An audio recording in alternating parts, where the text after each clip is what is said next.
నమస్కారం public vision వార్తలకు స్వాగతం నా పేరు కృష్ణకుమార్ వార్తల్లో ముందుగా హెడ్లైన్స్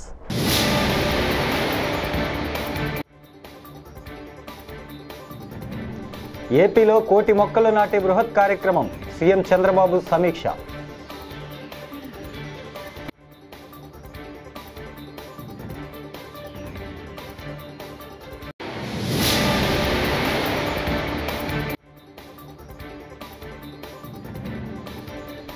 ఏపీలో నియంత పాలన రెడ్ బుక్ పేరుతో అరాచక వ్యవస్థను సృష్టించారు సజ్జల రామకృష్ణారెడ్డి ధ్వజం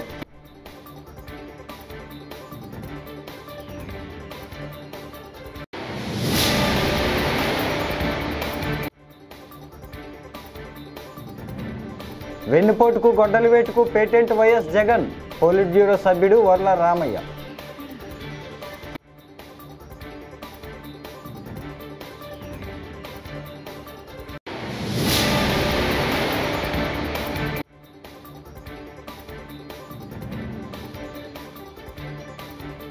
రేషన్ వాహనాల రద్దు ప్రజలకు మరో వెన్నుపోటు మాజీ మంత్రి కారుమూరి నాగేశ్వరరావు ఫైర్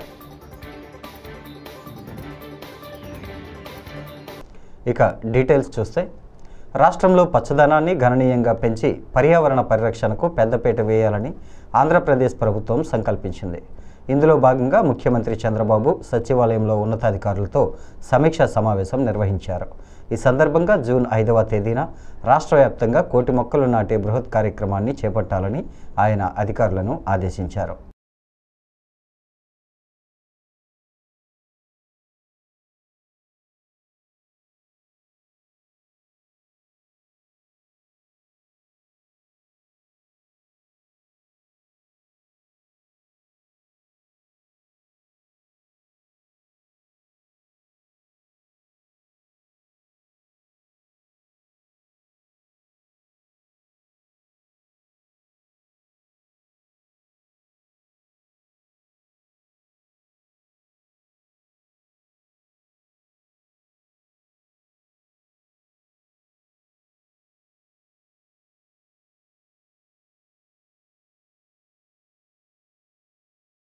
ఆటవిక దేశాల్లోని నియంతల పాలనలో కొనసాగే అరాచకాన్ని ఏపీలో కూటమి ప్రభుత్వం అమలు చేస్తోందంటూ వైఎస్ఆర్సీపీ రాష్ట్ర కోఆర్డినేటర్ సజ్జల రామకృష్ణారెడ్డి మండిపడ్డారు.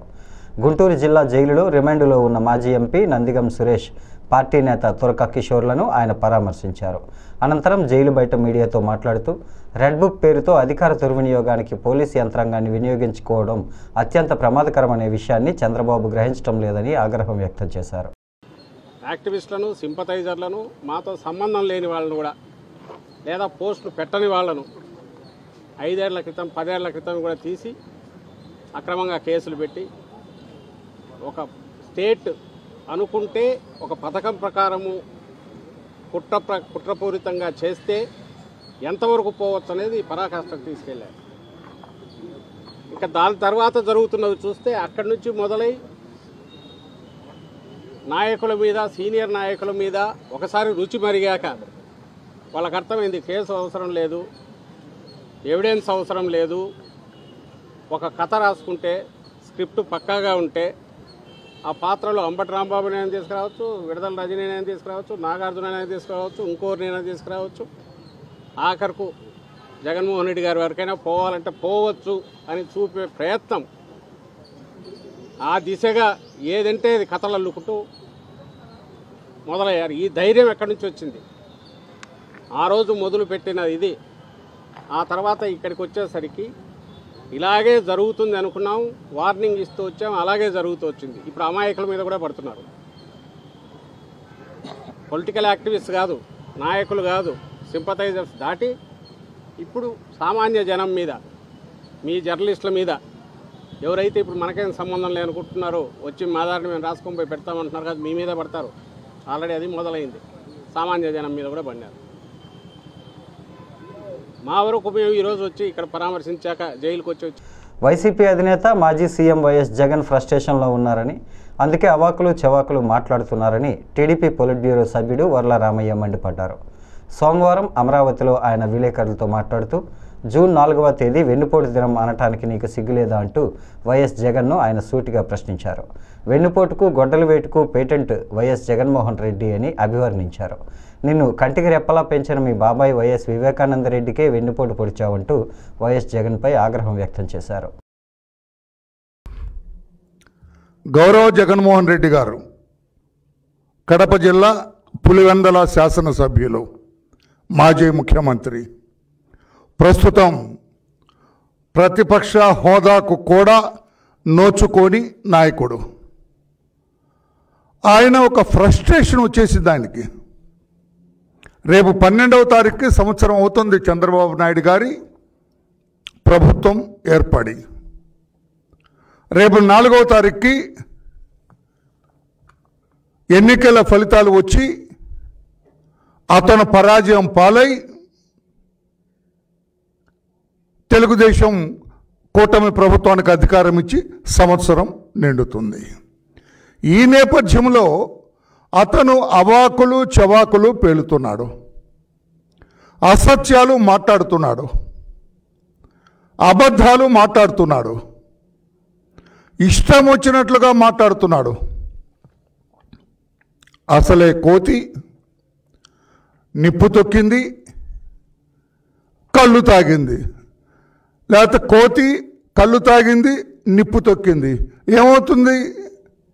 ఇష్టం వచ్చినట్లుగా ఆ రకంగా జగన్మోహన్ రెడ్డి గారి పరిస్థితి ఉంది. లేకపోతే ఏమండి జగన్మోహన్ రెడ్డి గారు రేపు 4వ తారీఖట వెన్నుపోటు దినాన్ని పాటిస్తారంట. రాష్ట్ర వ్యాప్తంగా వెన్నుపోటు దినంగా నిర్వహిస్తారట. నేను అడుగుతాను, ఎందుకు సార్ జగన్మోహన్ రెడ్డి గారు, ఏమిటి ఈ వెన్నుపోటు దినం ఏంటి? ఇంటి వద్దే రేషన్ సరుకుల డెలివరీలో కీలకంగా నిలిచి ప్రజలకు ఎంతో సేవలందించిన మొబైల్ డిస్పెన్సింగ్ యూనిట్ ఎండియును రద్దు చేయడం ద్వారా సీఎం చంద్రబాబు ప్రజలకు మరో వెన్నుపోటు పొడిచారని వైఎస్ఆర్సీపీ రీజనల్ కోఆర్డినేటర్, మాజీ మంత్రి కారుమూరి వెంకట నాగేశ్వరరావు ఆక్షేపించారు.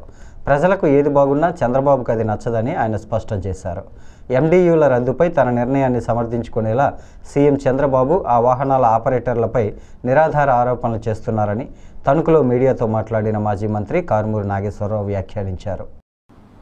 వాళ్ళ ఇంటికి ముందే మెసేజ్ పంపించేవారు మేము వస్తున్నామని.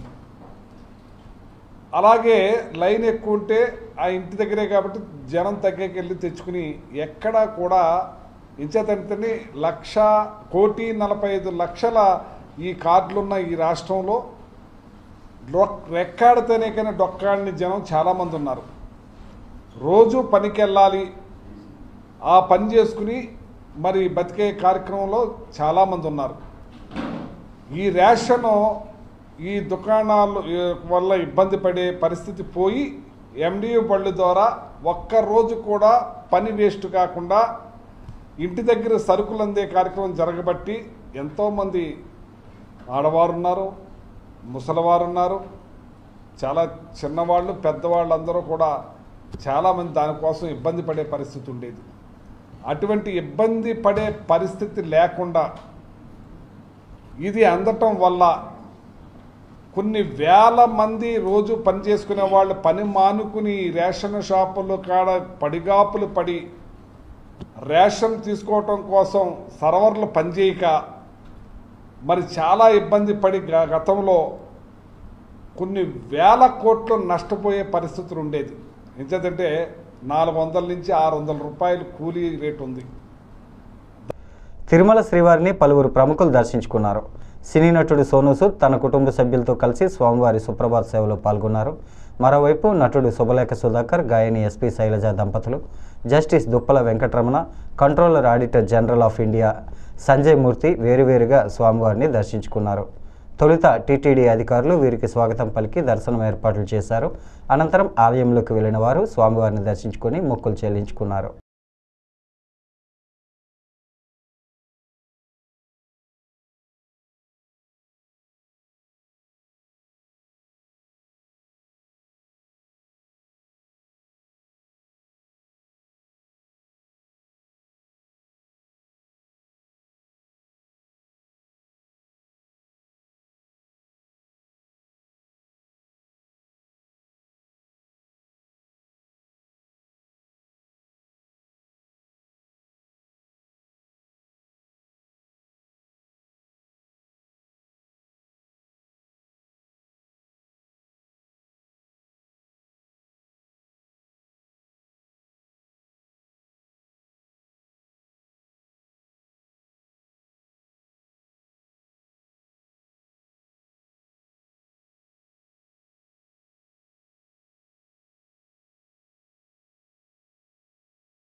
आई रिमेंबर कि जब पहली दफ़ा मैं आया था, so I come for my very first film Kallazhagar 25 years ago, and now today coming back with family यहाँ पे दर्शन के लिए बड़ा अच्छा लग रहा है. I think I just want to pray for everyone that everyone should be happy, they should prosper, और सबको खुशियाँ दे भगवान, और हमें हमेशा ऐसी ताकत करता रहे कि गोविंदा के आशीर्वाद से हम लोग भी लोगों की मदद करते रहें. नेक्स्ट प्रोजेक्ट अभी we are starting a film called Nandi, जो मैं एक्ट भी कर रहा हूँ, डायरेक्ट भी कर रहा हूँ. सो सितंबर में शुरू होगा. गोविंदा के दर्शन के लिए जरूर आएंगे. आज सुप्रभातम दर्शन हुए हैं और दिन की शुरुआत हुई है. बहुत अच्छा है, and I pray for everyone in this. Senior నటుడు రాజేంద్ర ప్రసాద్ నటించిన తాజా చిత్రం షష్టిపూర్తి లేడీస్ టైలర్ విడుదలైన 38 ఏళ్ల తర్వాత ఆయన అర్చన ప్రధాన పాత్రలో ఈ చిత్రంలో నటించారు. పవన్ ప్రభా దర్శకత్వంలో రూపొందిన ఈ సినిమా మే 30న ప్రేక్షకుల ముందుకు వచ్చింది. తాజాగా ఈ టీం సక్సెస్ మీట్ను నిర్వహించింది. ఈ సందర్భంగా రాజేంద్ర ప్రసాద్ పలు ఆసక్తికర విషయాలను వెల్లడించారు.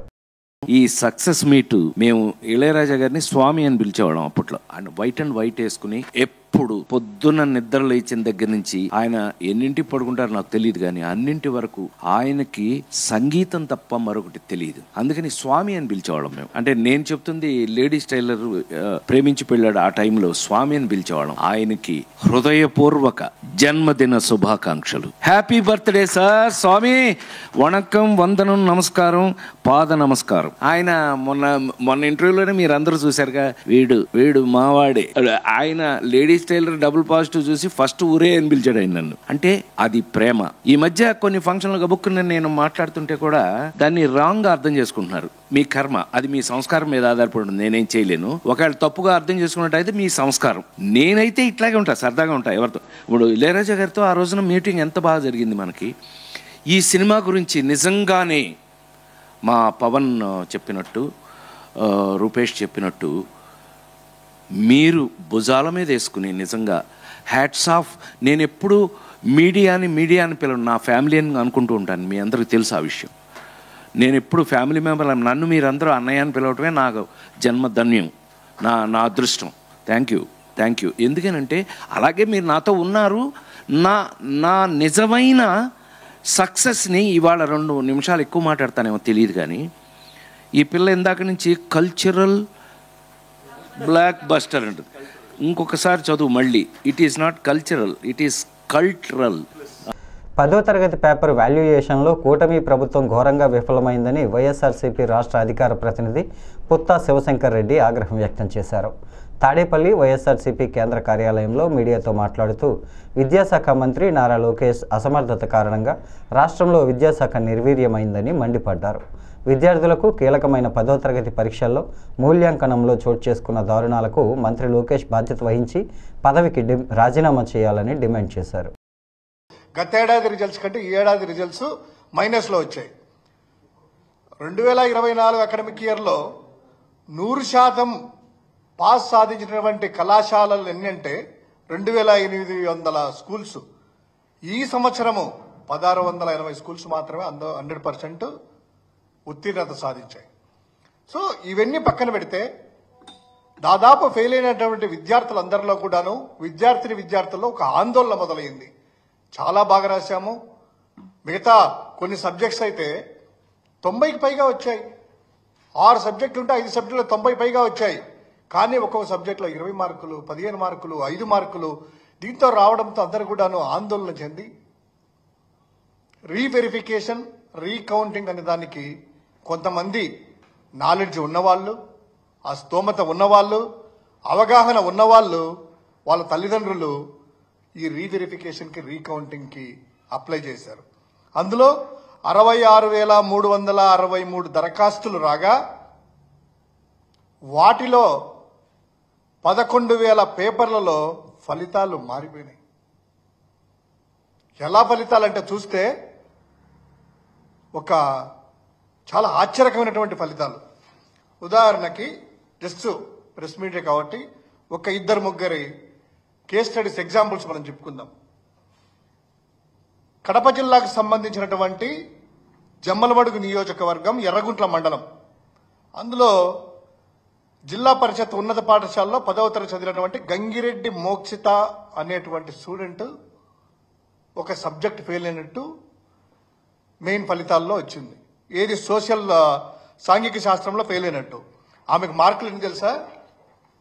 తెలుగులో 96 వచ్చాయి, హిందీలో 82, ఇంగ్లీష్లో 24, మ్యాథమెటిక్స్ 83, సైన్స్లో 98 మార్కులు, సోషల్ స్టడీస్లో 21 మార్కులు మాత్రమే వచ్చినట్టు ఫలితాలు ప్రకటించారు.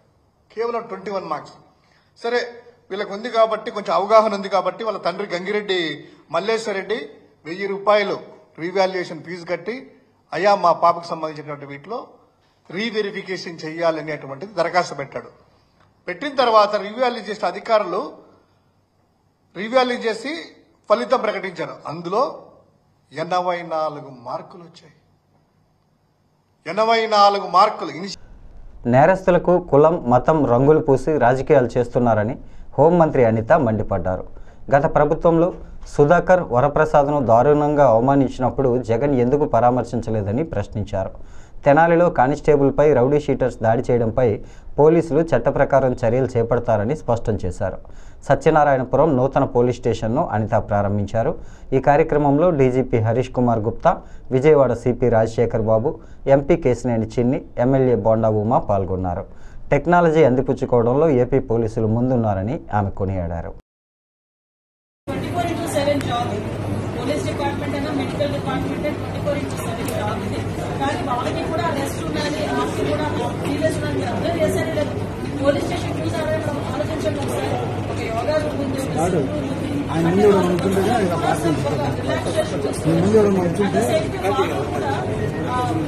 సెలవు ఇచ్చే విషయాన్ని కూడా ఎక్కడ కూడా ఇబ్బంది లేకుండా చట్టాన్ని కంట్రోల్ చేయాల్సిన పోలీసు, చట్టాన్ని పోలీసు చేతిలోకి తీసుకోవడం విషయం ఏంటంటే ఒకటండి, నాకు అర్థం కాదు ఏంటంటే తప్పు చేసిన వాళ్ళు కులం ఏంటి మనం ఇక్కడ చెప్పండి. వాళ్ళ క్యాన్సర్ కూడా చేశారు. అసలు వాళ్ళ మీద ఎన్ని రౌడీ షీట్స్ ఉన్నాయి? అసలు తెలంగాణలోని సోషల్ రెస్పాన్సిబిలిటీ విలేకరులు కూడా ఒకసారి తెనాలిలో వాళ్ళ తాలూకా నేచర్ ఏంటి, వాళ్ళ తాలూకా బ్యాక్గ్రౌండ్ ఏంటి అనేది ఒకసారి చెక్ చేయండి. యాక్చువల్గా ఒక గంజా బ్యాచ్ పోలీస్ డిపార్ట్మెంట్ మీద చేంజ్ చేసుకున్నారు అంటే చెప్పగలగా ఒకసారి దానికి కూడా వీళ్ళు రాజకీయాలను కూలివేసి దానికి కులాన్ని అంతగట్టి మతాన్ని అంతగడతా ఉంటే పోలీస్ డిపార్ట్మెంట్ ఎలా వర్క్ చేసుకోవాలి? ఒకసారి ఆలోచించాలి. పోలీస్ యాక్షన్ తీసుకోలేదు. ఏదైనా ఒక స్టెప్ ఫార్వర్డ్ వేస్తే ఈ రకంగా మాట్లాడారు. అంటే నేనేమంటానంటే కొంతమంది ఒక డిపార్ట్మెంట్ చేసుకునేవాళ్ళు అలాగే ఇప్పుడు అమాయకుల అవన్నీ కూడా మీరు పెడతాం. నేను ఒకటే మాట్లాడతానంటే ఇప్పుడు ఎక్సీఎం ఈయన జగన్మోహన్ రెడ్డి ఏదో మాట్లాడతారు, మీరు కూడా ఏదో పెడుతున్నారు, రేపు కూడా వస్తారు అంటున్నారు. నేను డైరెక్ట్ క్వశ్చన్ అండి, డాక్టర్ సుధాకర్ అనే వ్యక్తి మాస్క్ కలిగిన పాపానికి నడి రోడ్డు మీద రెక్కలు విడిచి చుట్టా ఇంటి కొట్టిన సందర్భం మర్చిపోయారు. మరి ఆ రోజు ఎందుకు మాట్లాడలేదు జగన్మోహన్ రెడ్డి? ఆ రోజు అయితే దావస్ ప్రచారం అన్నారు. ఆ రోజు అయితే అదే చంద్రబాబు నాయుడు గారు అమరావతి చూడడానికి వెళ్తే బస్సు మీద రాళ్ళు ఇస్తుంటా ఉంటే ఆ రోజు ఎందుకు రాళ్ళు ఇస్తారంటే దావస్ అక్రమ సంబంధానికి అడ్డు వస్తున్నాడని ప్రియుడితో కలిసి భర్తను హత్య చేయించిన ఘటనలో ముగ్గురిని అరెస్టు చేసినట్లు జిల్లా ఎస్పీ రత్నం సోమవారం తెలిపారు. ధర్మవరం రూరల్ పోలీస్ స్టేషన్ పరిధిలో గతేడాది యమున అనే మహిళ ప్రియుడితో కలిసి భర్తను హత్య చేయించిందని పేర్కొన్నారు. ఈ కేసులో ముగ్గురిని అరెస్టు చేయగా మరో 2 పరారీలో ఉన్నారని చెప్పారు. మిగిలిన వారిని త్వరలో అరెస్టు చేస్తామని ఎస్పీ తెలియజేశారు.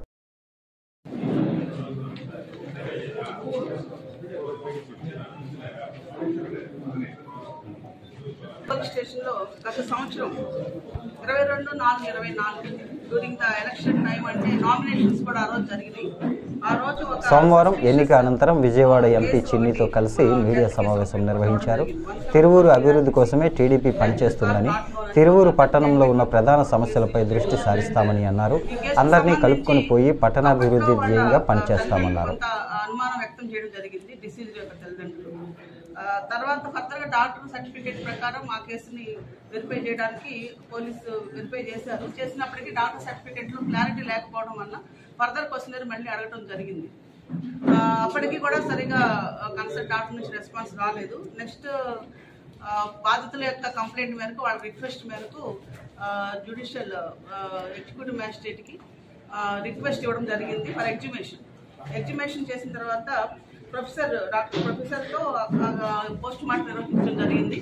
ఈ పోస్ట్ మార్టంలో కొన్ని అది డెత్ కాజ్లో అది యాంటీ మార్టం అంటే చనిపోవడానికంటే ముందే ఇంజరీ ఉన్నట్టు, అది లిగేజ్ మార్క్ మెడపైన ఉండటం, తర్వాత నెక్ స్ట్రాంగులేషన్ వల్ల గాలి ఆడక ఆస్పిక్షియా వల్ల అతను చనిపోవడం జరిగిందని చెప్పి రావడం జరిగింది. దాంతోపాటు అతని నాస్ట్రిల్స్ నుంచి కూడా బ్లడ్ ఊజింగ్ అనేది ఉంది.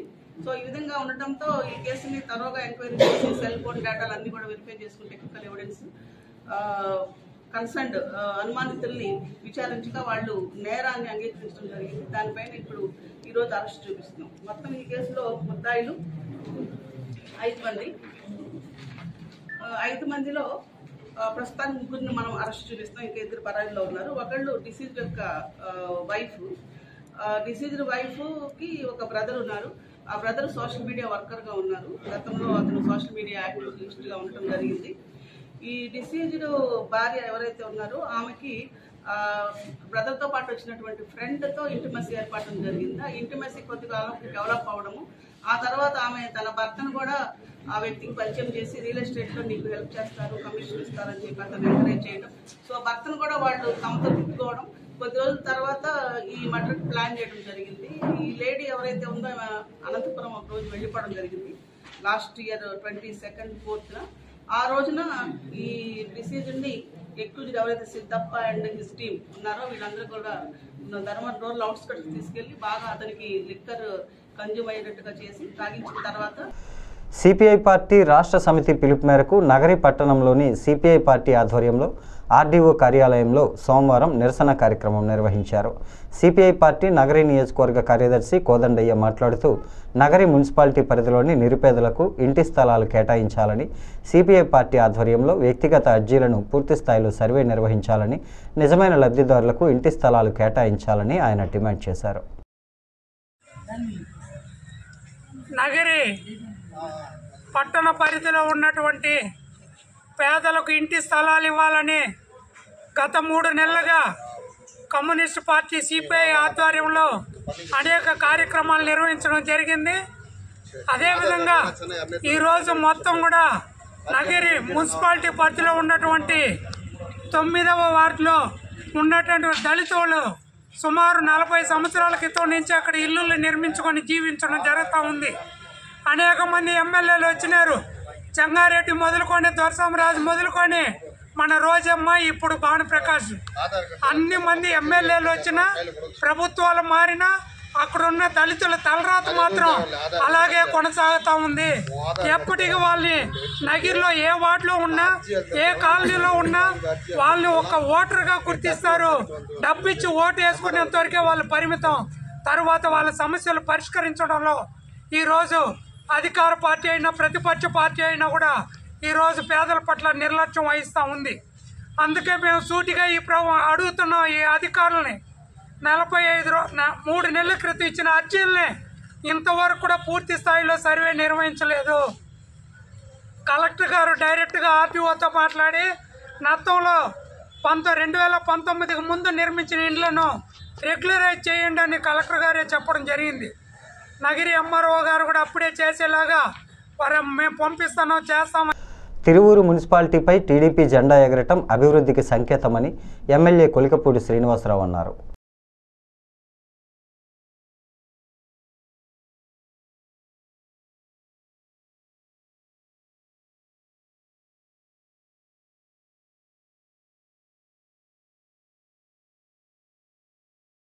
అందరికీ నమస్కారం. కొంతమంది తిరువూరులో అల్లర్లు సృష్టించి రాజకీయంగా లబ్ధి పొందాలని 20 రోజులుగా ప్రయత్నాలు చేస్తున్నా సరే, తిరువూరు నియోజకవర్గంలో ఉన్న తెలుగుదేశం, జనసేన, బీజేపీ కార్యకర్తలు, నాయకులు ఆ అరాజక శక్తుల్ని విజయవంతంగా నియంత్రించి ఎంతో ప్రశాంతంగా ఈరోజు తిరువూరు నగర పంచాయతీ ఎన్నిక పూర్తి చేసుకోవడం జరిగింది. 1వ వార్డు కౌన్సిలర్ అయినటువంటి కొలికపూడి నిర్మల గారు ఈరోజు తిరువూరు నగర పంచాయతీ చైర్పర్సన్గా ఎన్నికయ్యారు. ఎంపీ గారి నాయకత్వంలో కౌన్సిలర్లందరూ సహకారంతో నిర్మల గారి నాయకత్వంలో తిరువూరు పట్టణానికి సంబంధించిన మాకు ఎంపీ గారు చెప్పింది ఏంటంటే తిరువూరు పట్టణం ఎదుర్కొంటున్న 4 ప్రధాన సమస్యల మీద దృష్టి పెట్టి పనిచేద్దాము. 4 సంవత్సరాలుగా అడ్రస్ లేని అభివృద్ధిని రాబోయే 4 నెలల నుంచి 6 నెలల కాలంలో ఒక టార్గెట్ పెట్టుకొని పనిచేద్దాము. అందరికి అవసరమైన నిధులు కేంద్ర రాష్ట్ర ప్రభుత్వం నుంచి గౌరవ ముఖ్యమంత్రి గారి నాయకత్వంలో సహకారంతో సాధిద్దాము అని మాకు ఒక లక్ష్యాన్ని నిర్దేశించారు. కాబట్టి తిరువూరులో ఉన్న ప్రధాన సమస్యలైన డ్రైనేజీ పరిష్కారానికి, అలాగనే రోడ్ల నిర్మాణం కోసం, తాగునీటి సమస్య చాలా తీవ్రంగా ఉంది, అలాగనే పారిశుద్ధ్యం సమస్య, ఈ 4 సమస్యల పరిష్కారం కోసం ఇప్పుడే కౌన్సిల్లో ఒక సమీక్షా సమావేశం నిర్వహించి కౌన్సిలర్లందరి అభిప్రాయాలు సేకరించి వెంటనే ఒక యాక్షన్ ప్లాన్ తయారు చేసి రాబోయేది వర్షాకాలం కాబట్టి ఎక్కడా మురుగు నిలవకుండా, ఎక్కడా దోమలు చేరకుండా ప్రజల ఆరోగ్యాన్ని పరిరక్షించే ఒక కార్యాచరణని ఇప్పుడే ఈ సమావేశంలోనే నిర్ణయించుకొని పనిచేస్తామని ఈ సందర్భంగా తెలియజేస్తూ, గత 20 రోజులుగా రాజకీయంగా ఎన్ని ఒడిదుడుకులు ఉన్నా సరే చాలా ప్రశాంతంగా జరిగిన ఈ కార్యక్రమానికి సహకరించిన వాళ్ళందరికీ, మీడియా మిత్రులకి, పోలీస్ సిబ్బందికి అందరికీ ధన్యవాదాలు తెలియజేస్తున్నాను. ఈ వార్తలు ఇంతటితో సమాప్తం. నమస్కారం.